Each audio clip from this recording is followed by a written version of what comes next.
I think, there's becoming wise and then there's acting wise. Right? And so how do you become wiser? Right? I mean, none of us are so wise, right? But how do we become as wise, continuously wiser? And I was thinking about, well, where does my wisdom come from? And I think really comes from a couple of places. One, it comes from your own experiences. But here's the thing, experience doesn't just necessarily make you wise. I know a number of very old people who are not necessarily wise, right? Mm-hmm. But it is what you learn from those experiences. If you make a mistake, do you pull back and say, okay, what can I learn from this? But also, how do I make this right? And so I think that's one piece, so really learning from your experiences, having a breadth of experiences.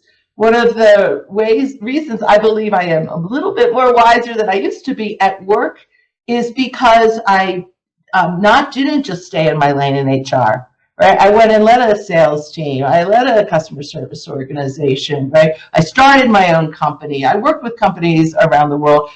Every time I have an experience that feels a little bit scary, that's different, that gives you that broader perspective. So putting yourself in a position to have a wide range of experiences. Between David and I, we have 3 children, and one of the things that we're both very committed to doing is giving them a range of experiences. So, for example, when we went to the Philippines last year for a couple of weeks on a similar tour as we're heading into Vietnam, we took Sebastian out of high school and took him with us, so that he could go into these communities, he could go into the orphanages, he could work with, he was the intern in our big HR conferences.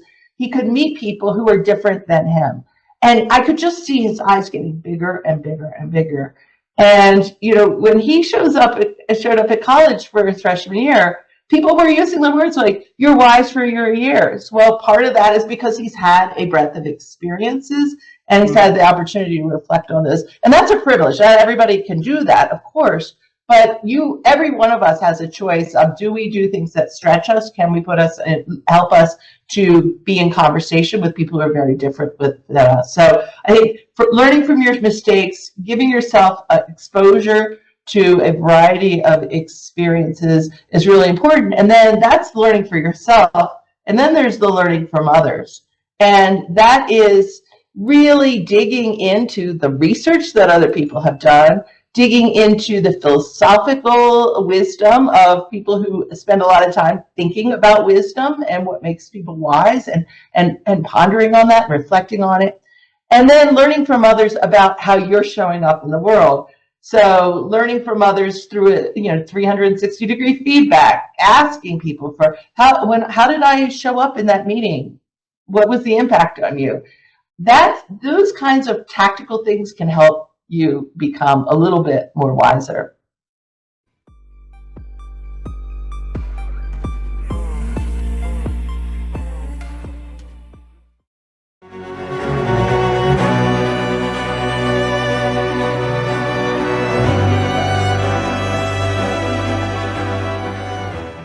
And I realized what I loved to do was talking to the landlord coming to me every day. We talked about life, we talked about things, and I learned every time to speak more fluent, and that has energy. But you're right. How do you create opportunities? Because you cannot force destiny, but you can create opportunity.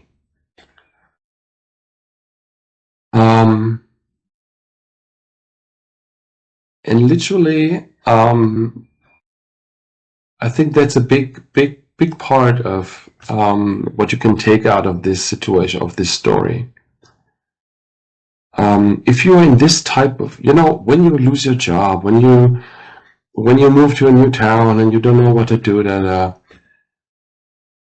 you can think yourself into a rat hole very quickly. Oh, how about this? How about that? You scribble. I mean, I love to scribble, but most of the time after the book is full, I just throw it away because it's rubbish. But don't think yourself into a situation, but act yourself into a situation by making connections. The number one fountain of opportunities is not your brain, is not what's in your head. That's my takeaway. The number one fountain of opportunities is you engaging with other people.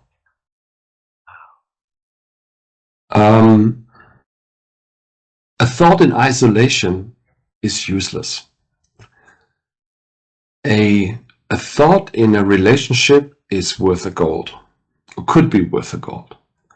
Like, how did I get the job? I mean, I didn't get the job by someone scouting for a lost husband man, a household man, somewhere in this wonderful city of Malang.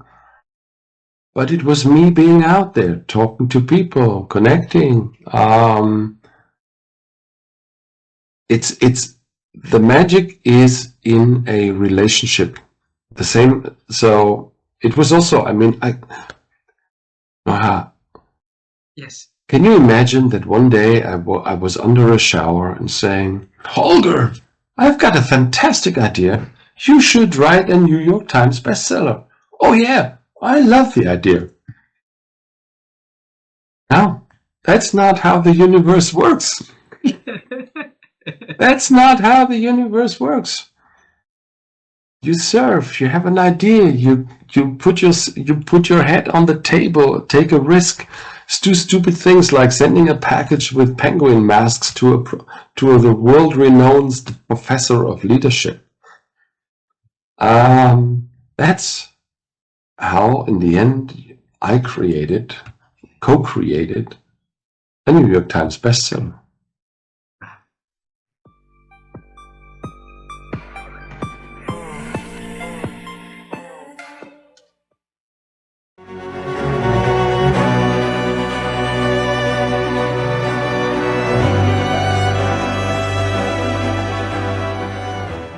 I knew that I was in this for the long haul. So I knew that it was going to be a long journey.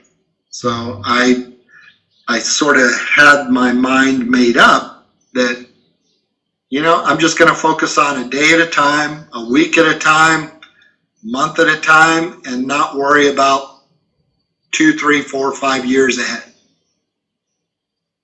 And then the final thing is I took inspiration from one of my hobbies. One of my hobbies is road cycling, riding a bike, cycling. And when you're cycling and you're climbing a hill, right, it is so easy to think about just stopping. I'm just going to stop. But you remember a couple of things. You think, well, the top of the hill might just be right around that next turn. I just need to make it around the next turn because that might be the top of the hill, and then I'll be done. And so I didn't want to stop right before that final turn. When times got tough, I was like, well, maybe next month, I'll be through this challenge, or I'll be at the top of the hill, so to speak. The other thing in cycling is, us cyclists, we have a saying, what goes up must come down. So eventually you'll get to the top of the hill, and then you'll get to enjoy the downhill on the other side, where you just get to coast and relax and go super fast down the hill. And so I sort of always had that in my mind, that I don't want to miss the downhill. Once I climb this mountain and get up to the top, I really want to enjoy coasting down the other side. So that sort of helped me keep going as well. Does that make sense? Makes a lot of sense.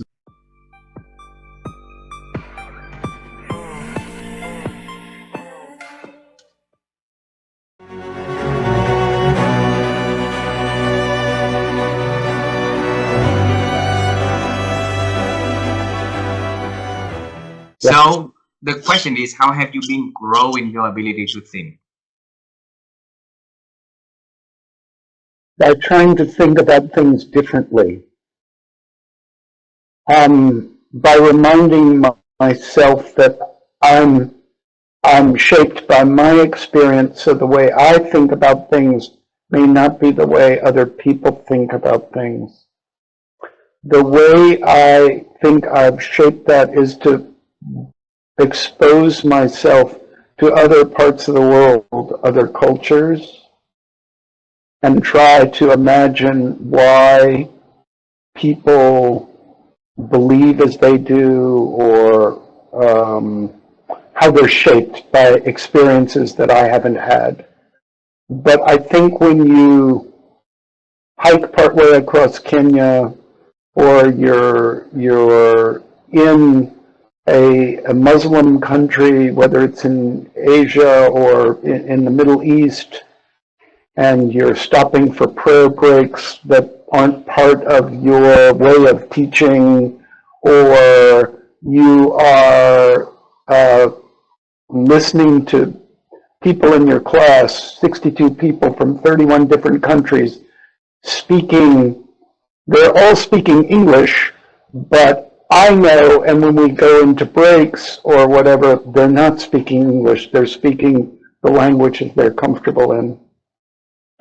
And listening to people talk about how their experience isn't the same as my experience, it shapes your thinking, makes you stop in your tracks.